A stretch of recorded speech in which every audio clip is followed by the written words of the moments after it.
watched my show for any length of time, there tends to be an expectation I've seen that length is an indicator of quality. In other words, if I have something I really want to delve into, it's going to be a longer video, and that is to an extent true. But what I've found, especially as I'm going through Voyager, is I have the weird situation where I have the occasional episode that's really, really good that I just don't have much to say about other than to praise it. There's not much to dissect about the episode, right? So if this ends up being a short episode, please don't think that's an indicator of quality. This is the definitive Harry Kim episode, and we're going to talk about that right off the beginning. Harry Kim, as I mentioned and talked about back in the Killing Game, was neglected. He wasn't actually treated badly as a character. It's not like they were character assassinating him like what happens so often over on Enterprise. It's more like he wasn't a character. He was furniture, for all intents and purposes. And there were very few exceptions where he could break out of that mold. I've often talked about how incredibly pathetic and terrible that is, because Garrett Wang is not exactly a bad actor, and he had a great deal of enthusiasm for the part. So every time he was given something to do, actually do, he was like, yeah, and just jumped into it. And The Killing Game is a good example of this. This episode came to be because of two things: the idea of Voyager being in the ice, and bringing back the Harry Kim we had in The Killing Game. I find it amusing that the writers of Voyager thought the only way we can make an awesome Harry Kim is to make him be in the future or something like that. But regardless, this is really, really, really an awesome episode, and I just want to get that out there right here. I literally just finished watching it as my usual. I watch it, and then I immediately start recording. This time there was a break of about 5 seconds. I had everything set to go, and I just hit record right after I stopped watching the episode. I'm just still a little teary because of that coda. This is a phenomenal episode. Timeless is one of my favorite episodes in all of Voyager. It is right up there at the top, and I'm going to try and discuss why, and hopefully share some of that enthusiasm with you. But the other thing I want to mention here is a couple little tidbits, because this is a very flawed episode. Weird, right? But seriously, it is. Now, first of all, this is an episode done by Brannon Braga and Joe Menosky. In case you haven't been paying attention, that duo has been responsible for a lot of the truly good stuff Voyager has pushed out, basically from about Season 3 and onwards.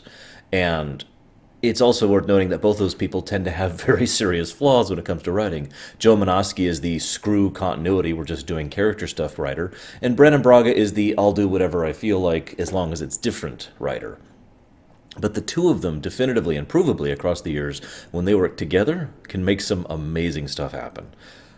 But just like in Scorpion, which is another episode they did, it's obvious that there are flaws to the storytelling style. It still produces a great episode, but this is something I want to mention, though. I know this is going to sound weird, and I know only like 5 of my viewers are going to have any idea what I'm talking about.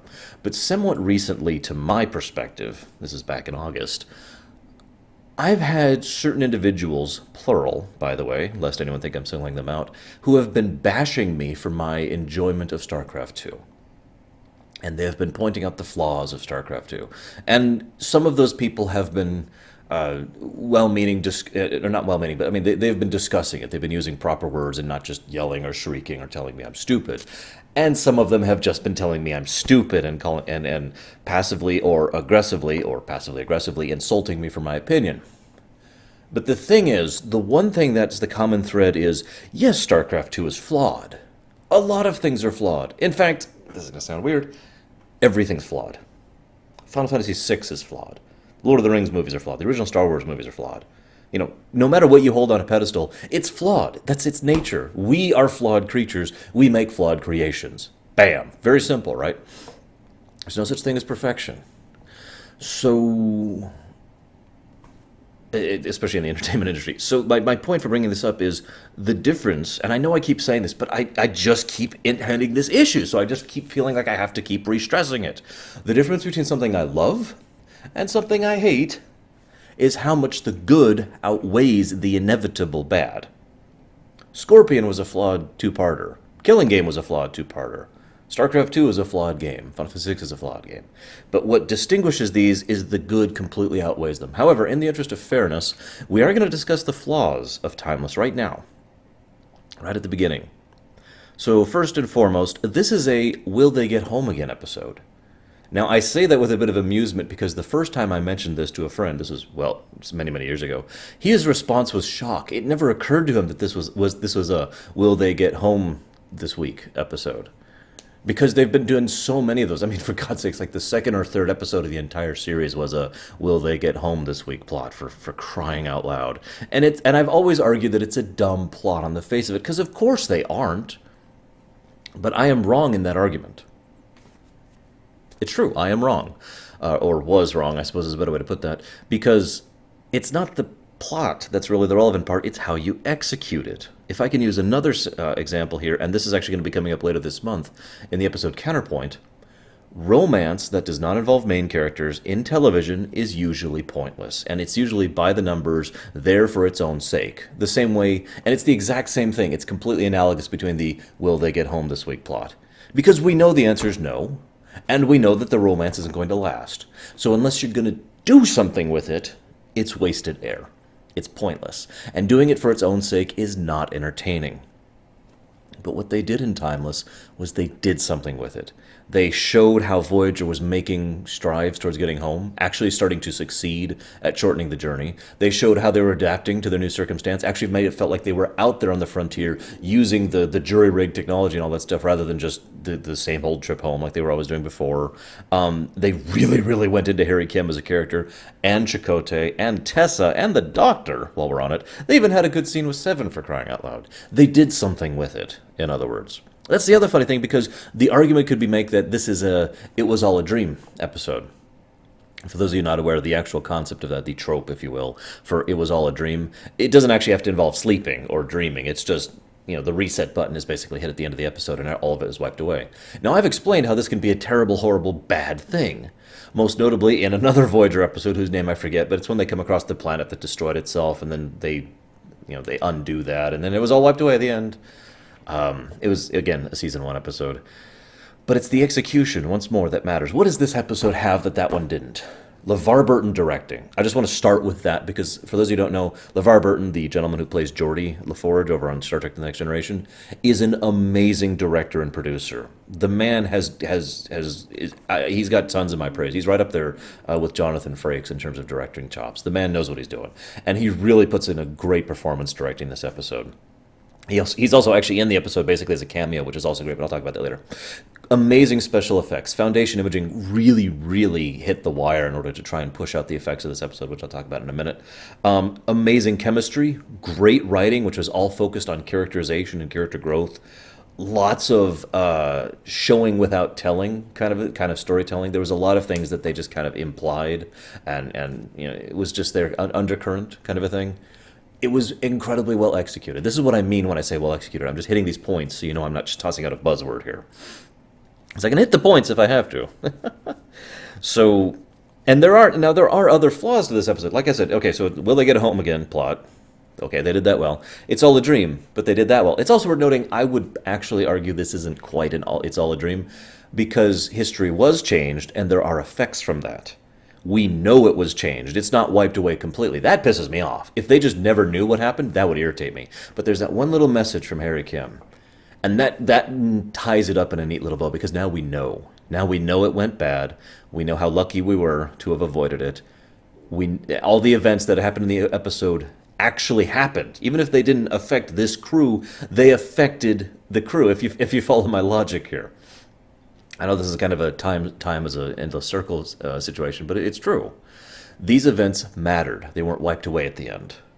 And in my opinion, the "it was all a dream" thing is when the events were completely wiped away. The effect of the episode or the book or game or whatever is non-existent, as if it never happened, nothing would change kind of a situation. A later episode, Relativity, I believe, which I think is also this month, is another example of everything being wiped away, except it does have some canon that continues forward. Or no, I'm not thinking Relativity, I'm thinking of Fractured, which is actually a season 7 episode. Whatever. The other big flaw, actually it's two flaws, but they're tied in together. So Voyager has made this big experimental drive that they haven't tested. Let me say that again.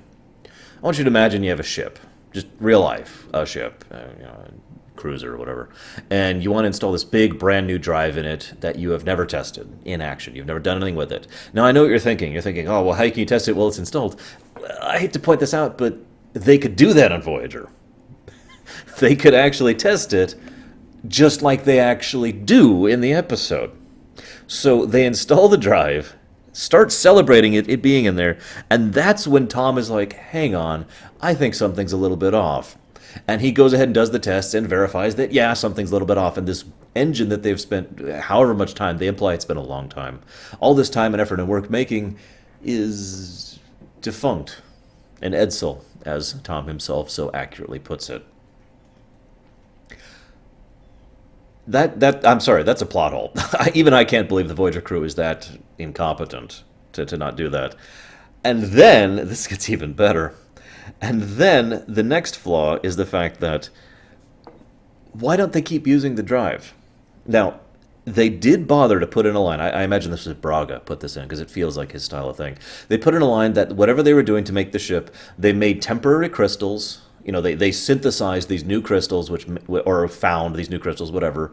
I know, you're saying super dilithium, but bear with me, because it took a lot of effort and time to make them, and they go away soon. You know, even if you don't use the drive, they simply will not last that long. So they can't just use the drive forever. Good writing, makes sense. Problem, why don't they just keep doing 15-second jumps home?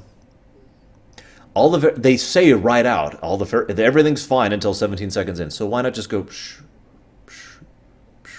hopping, you know?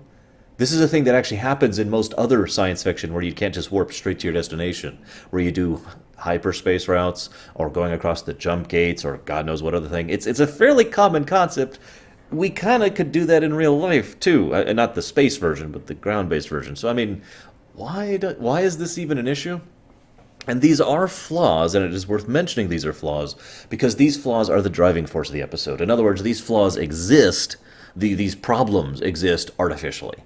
And they exist to drive the episode, and for no other reason. They don't make logical sense, they don't actually fit anything, they're just there to drive the actual meat of the episode, and that's why they are flaws. That is bad writing. Fair is fair.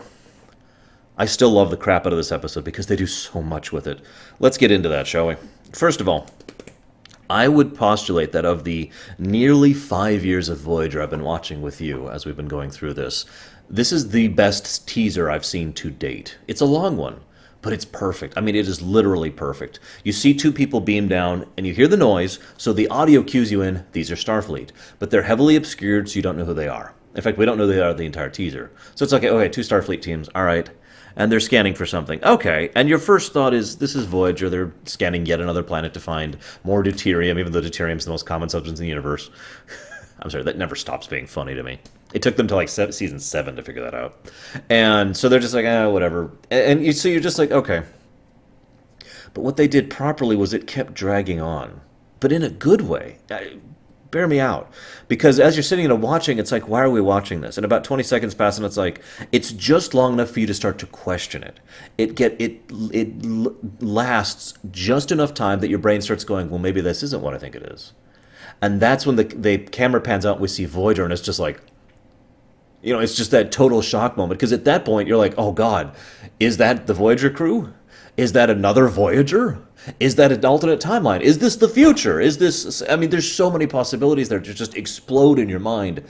Perfect teaser. Completely grips your attention. The very first time I watched this, as it was coming out, I remember getting on the phone.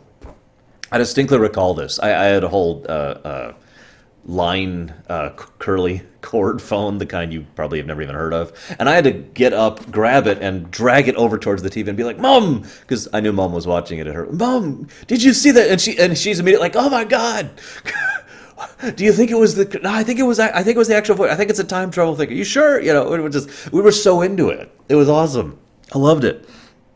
I also want to give huge props again to the Foundation Imaging for the effect of the Voyager and the ice. It may not look impressive, but trust me, the amount of effort required to do something like that is insane. They encountered huge logistical issues with actually getting that working, because I know this may sound weird, but if something's about 10 feet under the ice, you can't see it. Okay, so you had to do something with it. So they actually spent several times. They actually wanted to do a thing where, like, here's the ice level, right? And so you can see Voyager just jutting out of it, kind of thing. And they were shot down. No, we need to see Voyager completely encased in the ice. It was a very important visual image. So they basically had to cheat. The image you see is part rendering, part picture, you know, part, what do they call that? Matte painting. And that's not how it would actually work. This actually happens a lot in fiction. When you want something to look a certain way, but that way is not realistic, you cheat and you just make it look the way you want to, even though physics doesn't apply that way, right? So for all intents and purposes, some of the people at Foundation Imaging made the comment it looked like Voyager's just underwater, because that's effectively what they did. They basically rendered water over it in certain sections and ice in the rest, so you could see the whole ship, because otherwise it would just be blocked. There wouldn't be enough light coming through to show it, right? Blah, blah, blah. But anyways, they did a great job of it. I made a point of counting. There's actually 3 separate times they show off that same shot, and that's a good thing. Not only does it mean they get mileage out of it, but it means we get to enjoy it 3 times as well, which is awesome.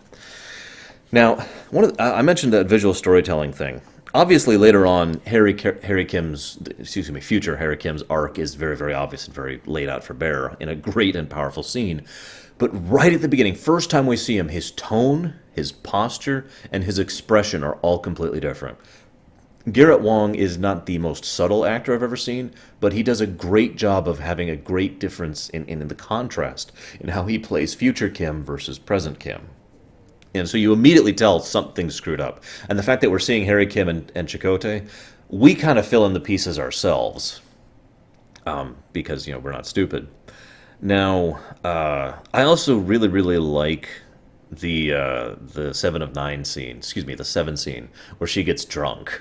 She has 0 alcohol tolerance, apparently. Although it's funny that I say that apparently, because actually that'll actually come up in a future episode. Seriously, it will. But she has very little alcohol tolerance, and so she starts behaving drunkenly, but in a way that is very Borg.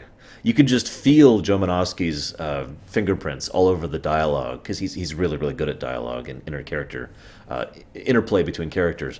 And so the way she talks is still very Borg, very 7, but it is drunk 7. It's hard to explain. Just watch the scene. You'll see what I mean by that. It's really good. I also really love the chemistry between Janeway and Chakotay. It's very warm, very close, and yet it's obvious to me what they were going for. They wanted you to think it was leaning towards romantic, but they never actually do it. They never actually show any romantic entanglements between the two. As I've mentioned before, in the minds of the actors and the writers, by the end of Scorpion, that thread was cut. No more romantic entanglements between the two. And they'd only barely teased at that like a couple of previous episodes prior to that, right? But they kept the connection. They kept the familiarity. They kept the warmth between the two. And I find that interesting because it reminds me of something that Guinan said all the way back in Best of Both Worlds. What Picard and I had was closer than friends and closer than family. And then the line keeps going on about how she's letting him go. But that line, in my opinion, really expresses how Chakotay and Janeway have grown, at least when they're written properly. Namely, it's basically a nakama situation. I know I keep using that word. Look it up if you don't know what it means. I don't want to get into it. I also like how Janeway continues her character arc from Night, the episode we covered not too long ago. This is the Janeway who is crushed, buckled, just by the burden of the command and the guilt for the mistakes that she has made. And this will be a recurring theme in several episodes that heavily focus Janeway over the next two or so years. She only gets one scene where it really comes up here. But there's a scene where she and Chakotay are talking about the risks, and Chakotay is cautioning. Chakotay, the Maquis commander, let's drop the Maquis thing, because Lord knows Voyager did, but the commander, the tactical, military-minded individual is the one who's like, this is a bit much. And she's the one who says, no, we're doing it. We need to fix this. We need to make this right. It's that same push. She is pushing this situation and herself because she needs this. And again, it was not actually the tactically sound decision. I'm just going to say that. Speaking as admittedly as an armchair captain, I would not have made that same choice. But you can see why she made it. So I'm not really criticizing the episode. In fact, I'm not even really criticizing her. I might do that in character. Hey, Janeway. The dialogue just clicks. I just have a note here that just says the dialogue is amazing, even amongst the guest star. I wrote down her name, Tessa, I believe. Right here, Tessa. Yes. The dialogue between Tessa and the Doc and future Kim and future Chakotay and all the people in the past too, it all just flows perfectly.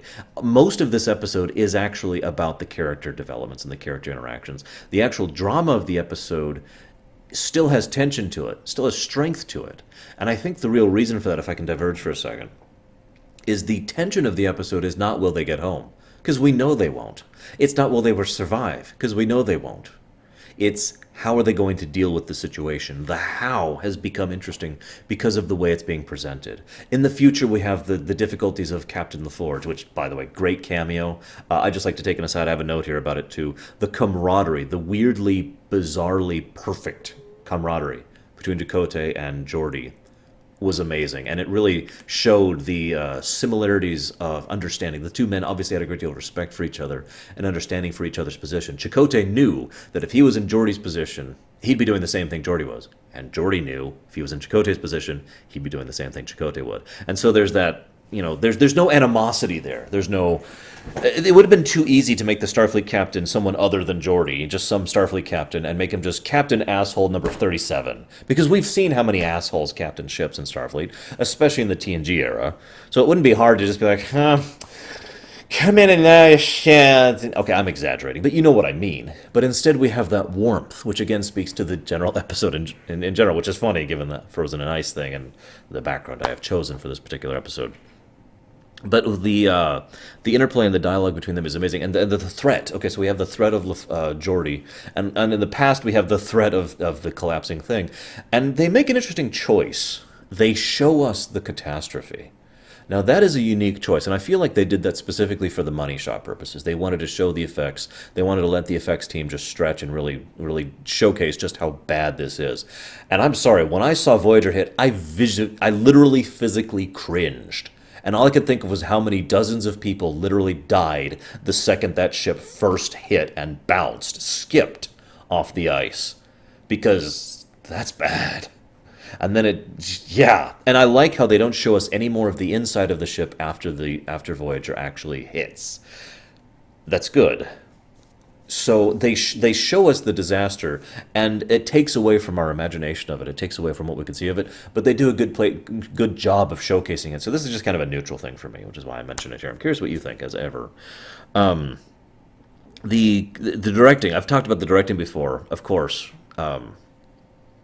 Because Levar Burton is an amazing director.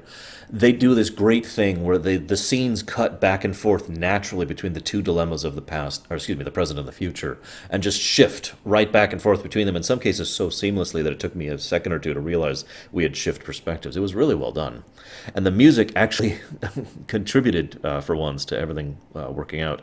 There's also some really great foreshadowing. It's tiny, but there's a scene where Kim goes, future Kim is talking and says, if you get this, you owe me one. And then he shuts off the message. And the funny thing is, it's simultaneously obvious and subtle. Because we know that he's leaving a message there. It's right on display. It's like someone just hold up a stop sign. So it's obvious. But the moment someone points out the stop sign, he just says, oh, sorry, and puts it away, as if it was nothing. And no further attention or heed is paid to it. Even in the scene it happens until the coda, when it actually comes back and pays off. So that's a nice little boomerang. Chekhov's boomerang, I think is what that's called. There's a term for that, but anyways, it's really well done. I mentioned the camaraderie, the disaster. So Harry's arc is obvious, and I'll talk about that in a second. But what I like is what we see into the other characters. First of all, the Doctor is almost, obviously he's self-interested, self-concerned. He's like, oh God, this is horrible. And yet when his life it is possible to literally offer his life on the line to salvage the crew, he does so without even a flicker of hesitation. I like that. It is very much the Doctor and very in keeping with his personality.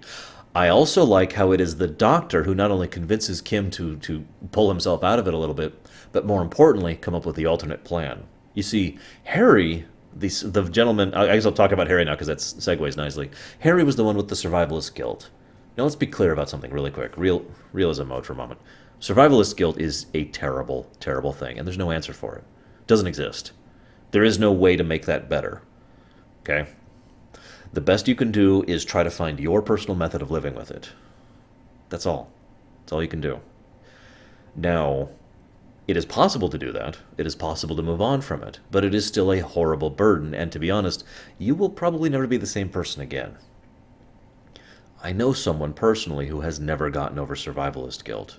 Now that person, and I'm not even say a gender to make sure that person's identity remains secret, that person has done everything in their power to keep going from this point onward. And they do have a life now. A life, not an existence. But that survivalist guilt has never really left them, and every now and again it just kind of crops up, and they just kind of feel it. They are a different person as a result of that. So like Harry Kim has been living with 15 years of that. 15 years of it, and yet he has been living with the worst kind of hope. Vague hope. The vague idea that he might be able to fix things. Because this is Star Trek, and time travel exists in Star Trek, and he knows that. I would bet you money that Harry Kim of 15 years ago was already thinking about how to undo history, about how to change history and fix this problem 15 years ago. Because he knows it's possible. It is an irony that if Starfleet had helped him, he would have probably been able to do so with less damage overall to the timeline. Because he could have accomplished it in less than 15 years. Starfleet gave up on that, of course. But I'll talk about the time thing in just a moment, because there's a thought there. But the other interesting thing I want to point out is Harry, the way he acts up until the climactic scene is closed. Like nothing matters to him. Just harsh, blunt, I don't have time for this. He's almost Borg-like in his presentation. And yet when that scene hits, when he realizes he failed them, he is actually yelling, screaming, in a combination of horror and guilt and pain. Because that's what he's actually been feeling this whole time. 15 years he's been feeling that way. And it's all been bottled up this whole time. And he realizes now at the climax, when he can finally make things right, when he can finally move on from this horrible burden, he fails. And he can't deal with that. But this is where things get interesting. Because he fails at succeeding. Now, I know that sounds weird, but my point is, it is the Doctor who points out that success is not the only thing on the menu. There's such a thing as cutting your losses. There's such a thing as withdrawing, tactical retreat kind of a mentality. The Doctor, the one interested in saving lives, is the one who points out, we can shut them down, so we at least save their lives. I like that, and again, it speaks volumes of both of their characters. Before I talk about the time thing, too, I want to talk about Chakotay. Chakotay obviously believed in this mission as well. That doesn't surprise me at all. As weird as that sounds, again, the Maquis commander, I'm going to put emphasis on the Maquis point at this point. What are the Maquis at their core? We are people who are willing to do a wrong in order, to do something that we know is wrong and we acknowledge is wrong, in order to combat greater wrongs or to accomplish greater goods. We feel that bending or breaking the rules is acceptable if the price is right, if it is going to save lives and save people, right? It's all about morals, ethics, that kind of thing. So it's no surprise to me at all that Chakotay would be someone who would just say, yep, change the timeline. Why? Because it will save 150 lives. And that's just the start thing, because then you add to the fact that it will save 150 lives of my crew. And then you add the personal connections he had to so many of that crew, most notably to B'Elanna and to Janeway. Of course he's going to help out. But here's where it gets interesting for me. Tessa. This guest star has a surprising amount of characterization for only being on screen for this episode and effectively having her relationship wiped out of reality as a result of it. This is a woman who goes through with this idea knowing full well that if they succeed, she's wiped away from, her relationship with Chakotay is wiped away from existence. She may, and indeed from what we understand, will never meet him. But she does it anyways. That act speaks volumes. And I like it because it's something Star Trek fails at so often. Love.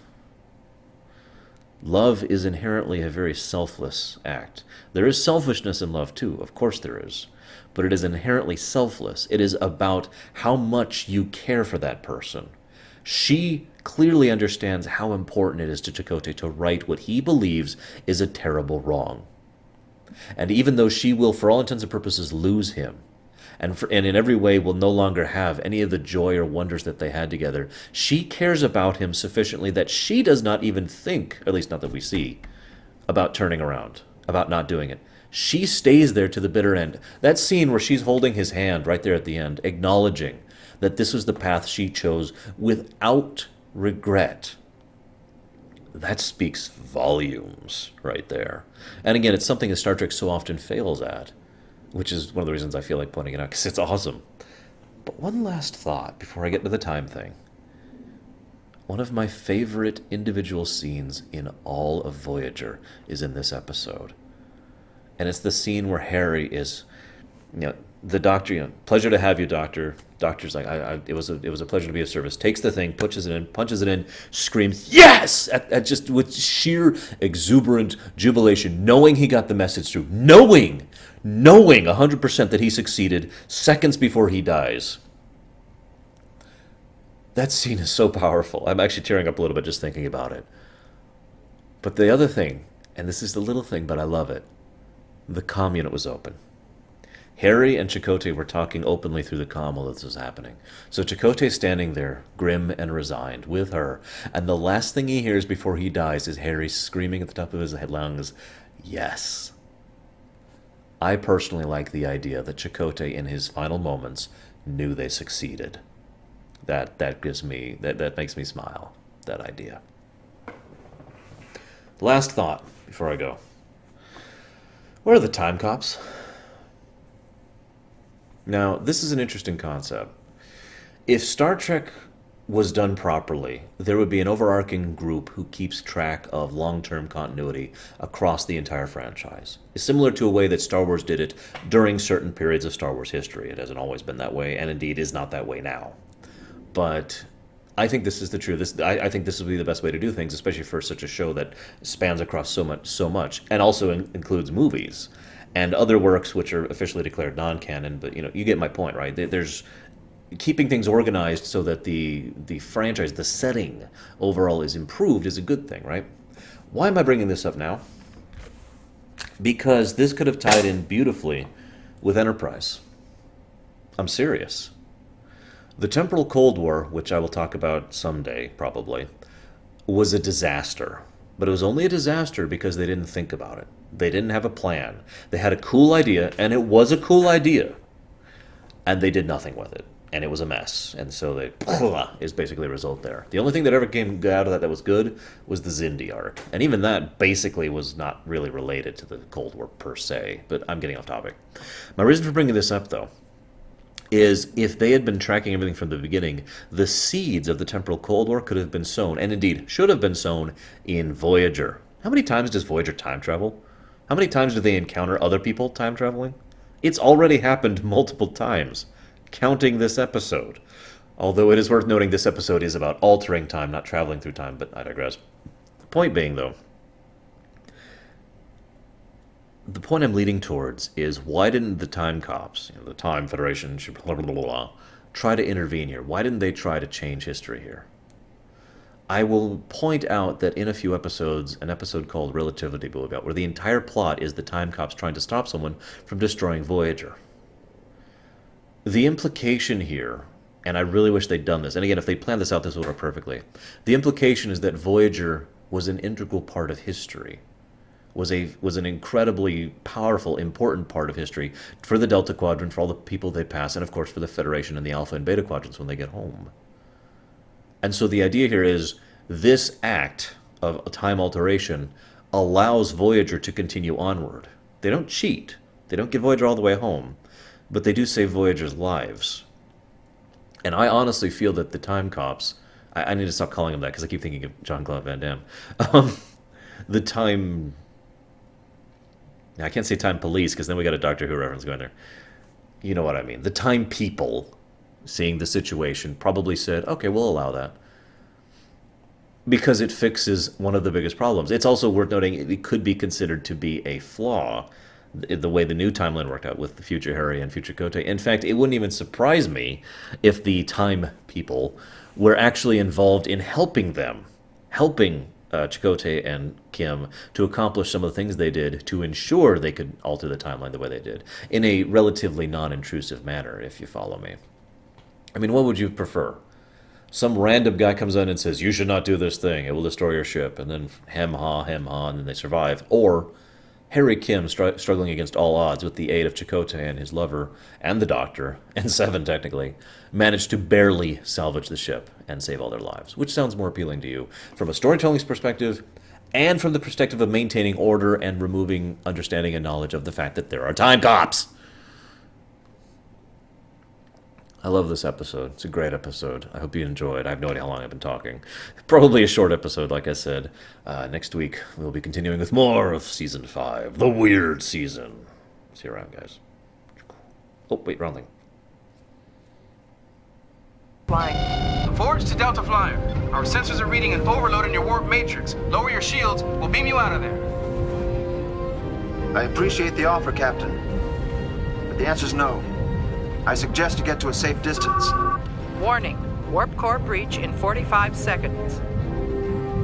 Harry, now would be a good time. Mr. Kim. It's losing power. Warning. Warp core breach in 30 seconds. Emitter. It's got its own power source. Would it be enough? It's our only chance. Glad you could join us, Doc. It's been a pleasure. Warning. Warp core breach in 15 seconds. Chakotay, I'm giving this one more try. Warning. Warp core breach in 10, 9, 8, 7, 6, 5, 4, 3, 2. Yes!